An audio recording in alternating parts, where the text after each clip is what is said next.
Now we're going to talk about pretend play or socio-dramatic play. This, in addition to all other types of play, as long as doesn't have a true aggressive component, has some benefits. It's beneficial to child development. Very good idea for children in early childhood to engage in socio-dramatic play, to be allowed or even encouraged to engage in socio-dramatic play. So this is where you got that pretend element. It allows children to act out various roles and themes in stories that they create. They have to use their creativity to come up with the story. Even if they're acting out their favorite show or favorite book, they add their own element. They add their own plot. Typically, they're not going to do an exact reenactment of their favorite show. They're going to, say, okay, in this one, this new thing's going to happen. They write the script, essentially. They are the directors and the actors. It's very creative. Now, with socio-dramatic play, sometimes adults may have very little patience for it because they just can't get into the mode. They don't get it. I don't know if you've ever heard the expression, when a child hands you a pretend phone, you pick up that call. Or it's the same sort of thing. They're like, hey, do you want to join me? We are playing princesses. And someone who's not into princesses may be like, no. But there are a lot of benefits for getting over yourself and playing with your child and let them act out these scenarios that they're coming up with. Things like playing school, pretending like they're running a school, pretending like, this is the veterinarian's office, I'm the veterinarian, like Doc McStuffins, if you remember some Disney shows. Hey, come and bring your stuffed animals in, I'm going to inspect them. There are lots of different ways that they could play pretend. They could play superheroes, Marvel or DC or indie, whichever they prefer. And what are the benefits? Socio-dramatic play enables children to explore and rehearse social roles.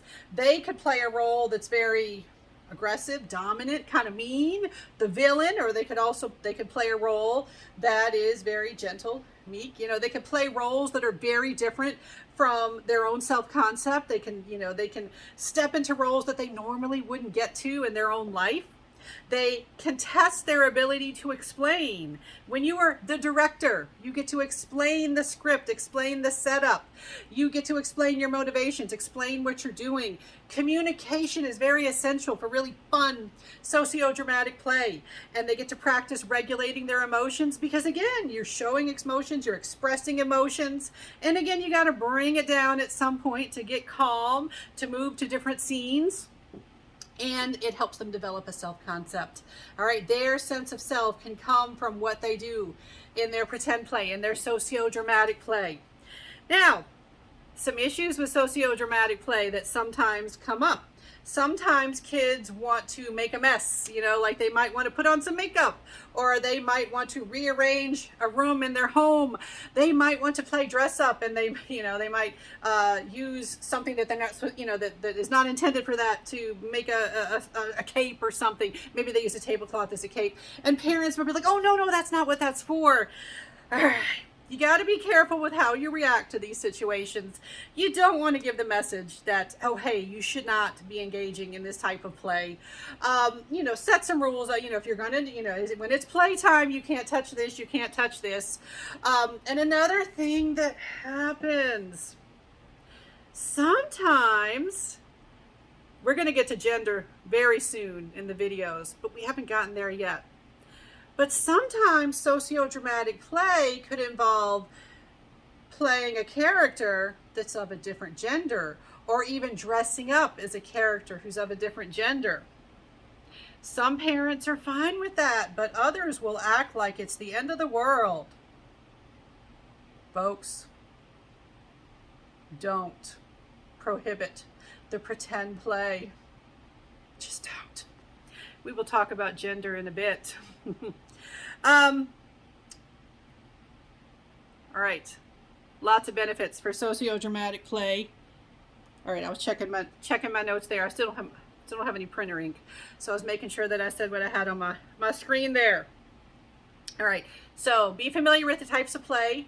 Now, in addition to when you break up play by whether people are there or not, or if you have pretend play versus rough and tumble play. Are there other types of play? Yes, I'm only giving you a sampling. Rough and tumble and socio-dramatic play are really the ones that have the most research, but there's other research, other ways that you could break up play, other activities that are maybe don't count as play, but they would be enjoyable activities.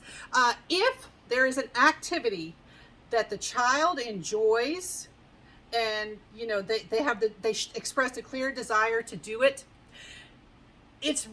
there's not a lot of good evidence showing that there's any benefit to restricting activities.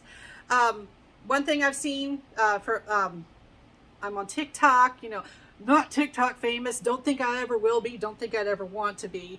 All right, a lot of like communicating with other parents and stuff. And one thing, I did a few videos about my child being creative. My child likes to paint. They do all, they're in film camp right now. They like to do creative stuff. And I was really sad at how many comments I got from kids. And I made it very clear, I'm not following you back. If you're a child, don't follow minors. That's a little creepy. All right, but I did get the comments from kids saying, oh man, I wish my parents would let me do that. I'm like, wait, let you do what? This video just showed painting. Like, yeah, I wish my parents let me paint. And I'm like, your parents don't let you paint? And I'm like, oh, if it's an issue of not being able to get paint, I can tell you how to get cheap paint, like through the dollar store and stuff. They're like, no, I'm not allowed to paint because it makes messes.